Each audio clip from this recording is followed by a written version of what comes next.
From Pep's current team to obviously the team of his greatest triumphs and his hometown club, Barcelona. Couldn't quite beat your boys, could they? Yeah, I mean, it was the game of the night, really, and I don't think he disappointed because it was amazing. Here he comes. Well, I'm just saying. Barca was good. Scoring, great goal, 90 minutes. Lamine Yamal, Rashford and Ferran Torres to score, and at that time, they are the better team. They had a massive chance just before that, even at 0-0, and then Nuno Mendes with a great run, and Selim Ayulu, 19-year-old, Paris-born and bred, with an equaliser.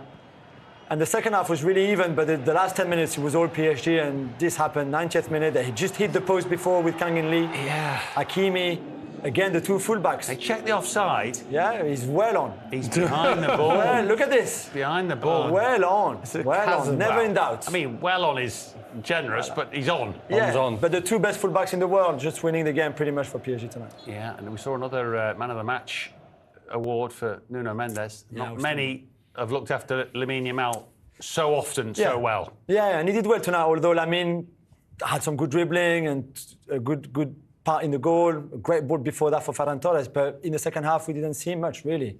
And I think that's also the problem with Barcelona. They could not keep the same intensity for 90 minutes, and in the last 15 minutes, that's when they struggled when PSG kept going. Very high line late on from Barca. That is the Hansi Flick way. That's the Hansi Flick way. That high line, and you do it against a team like PSG with all of the pace and power, you're going to get exposed. Kabasi centre half right up there. I don't get it. Right up there. I mean, it's worked for him. He's won the Champions League with it. So, but not with this team. And again, your centre back in the 93rd minute. Look at that back four. I don't like it, but he just doesn't strike me as the type of manager who's going to. No, true. He's going to change. You know, but we destroyed Postecoglou when he was doing it at Spurs. Yeah. For similar reasons. You get a point. Okay, you want to win every game. I get that. It's the 90th minute. Get a point. Yeah. No, I can't argue with you, Julian. I think you're right. I just don't think he will change it. No, I think he's one of he's these type of managers which have these methodologies and they go into a club, and I think the thought process behind it is, right, we're going to play this high line, and so they scout all of these defenders. But I think the game's so fluid now. You have to be good at a high line at sometimes, you have to be good at a low block at sometimes, you have to be good at countering, you have to be good at so many different facets. To play the one way all the time. It's a perfectionist methodology, which is, when you're playing against a team like PSG, they are eventually going to get through you. All they've got to do is beat the press. And obviously that can be really difficult because Hansi Flick's a top coach, right? And he organises his team. He doesn't just say defenders stay high. There's all sorts of triggers throughout the whole team, right the way through to the centre forwards, making it as difficult as they possibly can. But if you do beat that press and you can time your run, the likes of Hakimi coming through, really intelligent player and a beautiful ball. And in the end, it looks like a simple finish. But trust me, there's an awful lot that goes into that. Because of that high press, if Barca do win it, they're looking to get on the offensive and win the game. But PSG held their nerve. Great win for them.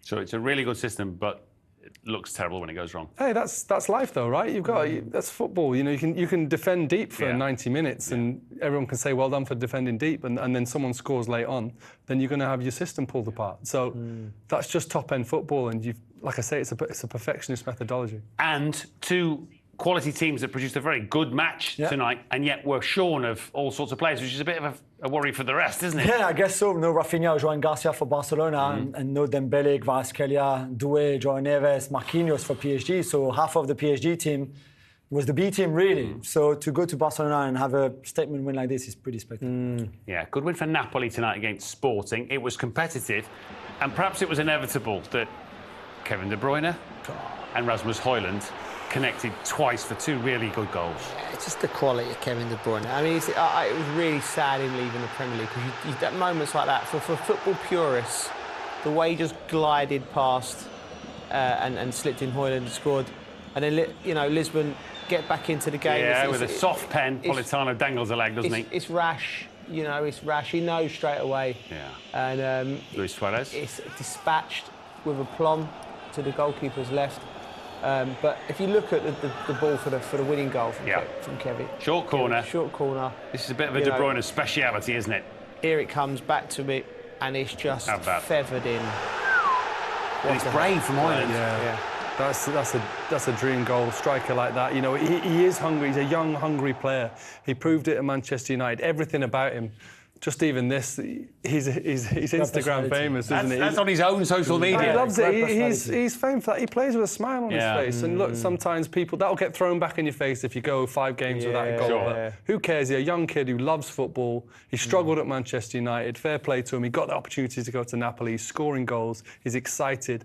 And how can you hold that against someone who's just having a great time and trying to get the most out of themselves? Some tomatoes in Napoli, eh? McTominay, De Bruyne, Højlund, something working. And Lukaku will come back around December, we think. And what happens? Sadly lost his dad this week, sadly lost didn't he, his dad, Ron I think, Lukaku? on Monday. But if Højlund keeps scoring, what happens when Lukaku comes back? Who do you start? It's great to have 2 great strikers in your squad, but it'd be a problem for Conte to choose the best one. Nice problems to have, as discussed with other teams.